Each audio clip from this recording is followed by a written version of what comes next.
Welcome back, recruits. This is Robbie Grayson and General Schneider, and we're back for the third lesson in boot camp with the General.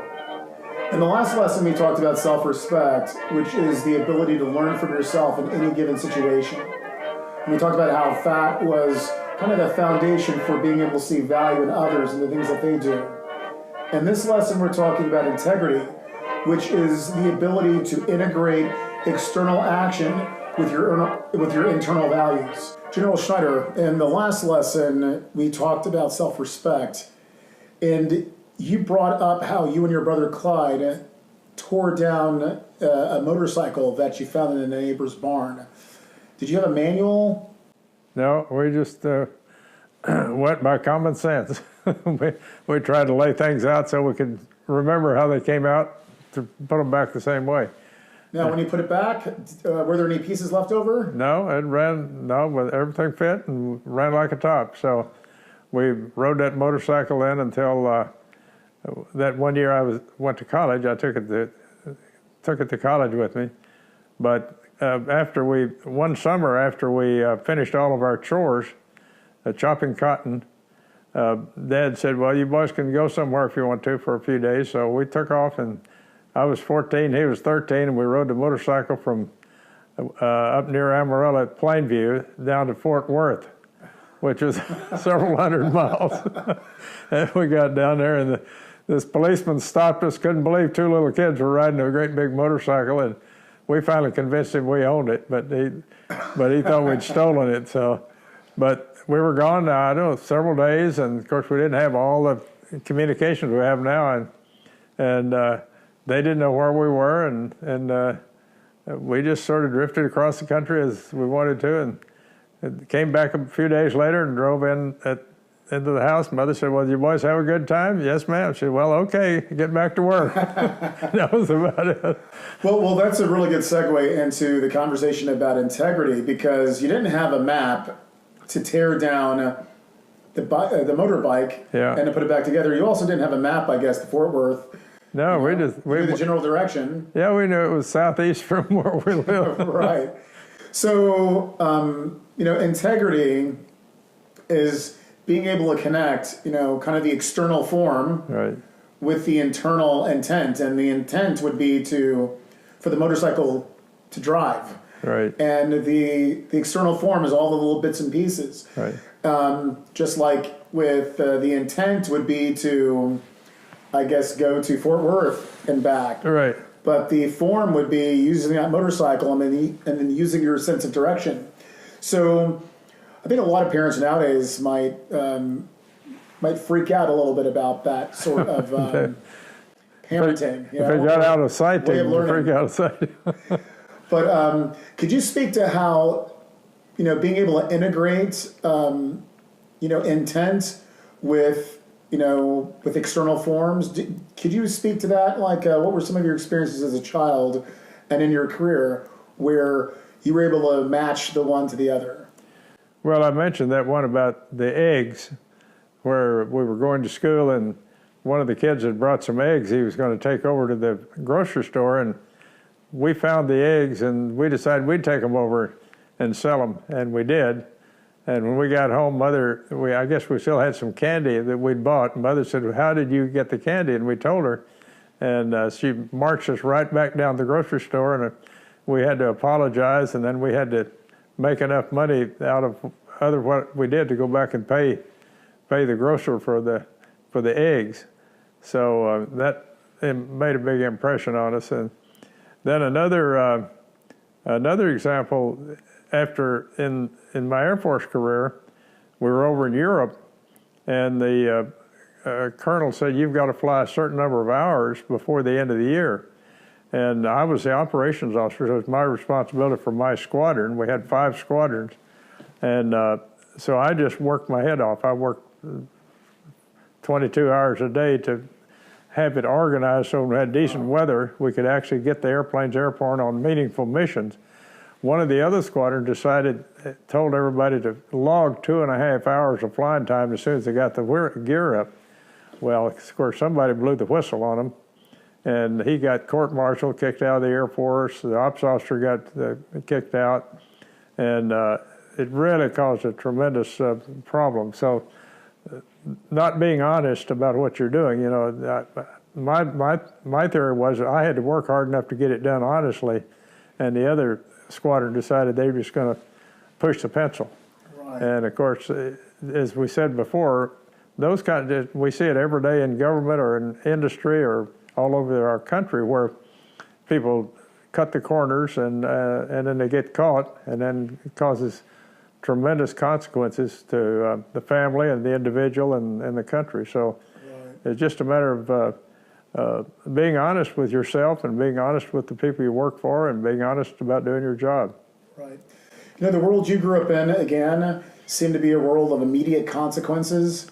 Yeah, it really was. You know, because, you know, you could take all the time to take that motorbike apart, then put it back, but it had to work. That's right. And if it didn't work, you had to take it back apart. That's right. And put it back together. Right. And it seems to me that maybe something that would be beneficial nowadays is if we lived in the world of immediate consequences, because it's immediate feedback on Sure. what you're doing wrong. That's right. Because if the feedback you get, it takes too long, then you've already developed bad habits, and Yeah. also you've invested in the work that you've done. Well, no, it should work. It should work. Yeah. So how would you advise, you know, young men who are, you know, during these teenage years, you know, they're going through puberty, but they're also pantomiming or they're practicing being men. What should they look out for in regard to integrity, so that when they graduate from high school and they move on to their the next part of their career, whether that's college or an actual vocation, they are not disappointed? Well, one thing, just to relate to schoolwork, don't cheat in your schoolwork. Don't copy off of your classmates' paper, or don't plagiarize out of some other person's writing, because it'll come back to haunt you. You just don't get by with those kind of things. So just try to be completely honest in what you're doing, and then later on you won't run into situations like I just mentioned where the commander told everybody to cheat, is essentially what he did, and it showed that he didn't have a good solid foundation on integrity. So this is the challenge I feel nowadays. You know, if that squadron commander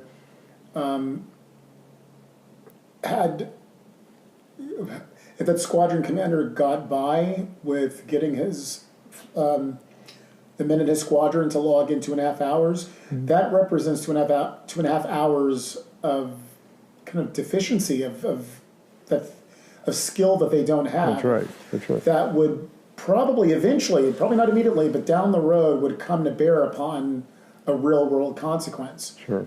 And that seems to be the problem nowadays, is that how can a young man gauge whether or not the values he says that he has matches the action that he says that he has, or that the action that he says that he has reflects values that other people think he has? Well, a lot of times it's getting good counsel. If you're tempted to do something and you've got time to consider it, talk to some other folks. If you're a child, talk to your parents about it. And if you're already mature and you're in a business or relationship situation, talk to good friends that will give you good advice. And take advice. Don't be so bullheaded that you won't listen to somebody else. And particularly as a child, go to your parents if they're good folks, or go to the neighbors, or go to a relative. A lot of times I'd go to an uncle. Of course, I was raised in where we had the family pretty close together, and I would talk to uncles that I wouldn't talk to my parents about sometimes, and they'd give me advice and keep me on track. So we all have friends, and we have people we respect. So rather than just making a snap decision, if you have time, then get some good counsel to see what they say. And that's really good advice. You know, when I was younger, I was taught that integrity is kind of like a bowl of ingredients to make cookies. And you put all the ingredients in: the salt, the sugar, the flour, the baking soda. but it's not yet, and when it's not yet integrated. So, Right. but when you mix it together and it's integrated, that's what integrity is. When every part touches the other. Yep, that's good. So it makes sense to actually go get counsel or to get advice or have people who could be your sounding board, who can let you know if what you say you want or who you say you are really matches up with the actions that you're considering taking. Sure. Yeah, that's good advice, and a lot of folks don't do that. So many people they think they know it all, so they just go ahead and make a decision, and then they find out that the consequences are not what they wanted. So what I found in my mature life was that many decisions can be delayed a little bit until you get that kind of counsel. And in the air, as a pilot, if in combat, if the leader says break left now, you better break immediately left because you got an enemy coming up your tail to shoot you down. But on the ground, very few decisions have to be made immediately. Most decisions, if you think about it, you have some amount of time to decide. Maybe an hour, or maybe a day, or maybe a week. Who knows? You've got time to get advice, read something, Right. talk to other people, get their advice on it, and so forth. And that was sort of my theory on as a commander. I tried to get all the input that I could from my staff before I made a decision.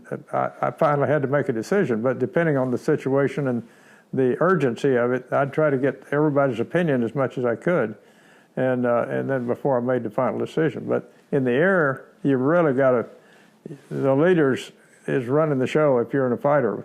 You better, if you're in combat and he says break right, you don't sit there and argue about it or say, well, I think we should wait a little bit or something. By that time, you're probably shot down. So. Right. Well, that brings in, it's a good point to bring in this piece of memorabilia here. Yeah. Can you tell us a little bit about this? Well, I love to fly, and when I left one command, this is your control stick in a jet fighter, and this controls all the actions of the airplane. This is your trim tab that trims your flight control surfaces so you can fly smoothly, almost with hands off. And this is your pickle button to drop ordnance. That's your trigger to shoot your guns. And this is your radar to range out to pick up the enemy. Okay. And this is your nose wheel steering. You just push that down and then push the rudders back and forth to steer on the ground. So it's a multifunctional stick, and it's pretty universal, but you get to where you really enjoy it. And when I left, they gave me this so I could get my stick time. In other words, I couldn't fly, but I could get my stick time. I could sit there and dream about all the fun hours that I flew. So, but anyway, it's sort of every operation has some kind of a control to it, and this is the way you do it in the air. Right. But integrity can be your control of how you act on the ground and how you act in personal and different kinds of situations. So it's sort of your fundamental values that you integrate into your daily life. I was going to say, if at any point one of these buttons didn't work, that could be detrimental. Yeah, absolutely. It's a good example. My grandson's flying F-15s now. He's out at a big red flag out in Las Vegas. And I talked to him the other night, and he said his switch that would drop the ordnance, they have to drop practice ordnance to simulate a combat situation. It wasn't working. So that aborted the whole mission. It just it didn't get the job done. Right. So any one of these that doesn't work right can really jeopardize a mission. Exactly, and that's a great example of how when there isn't the integration of the intent or the goal or the value with the means to make that happen, it could jeopardize kind of your mission. Sure. Yeah, that's good advice, sir. Well, good thing, just like nose wheel steering, that seems like a minor little deal, but if you come in and you can't control your nose wheel to turn, you may go off the runway and crash off the runway. So any one little element in your mechanical element or in your personal element can throw you off track or give you a problem.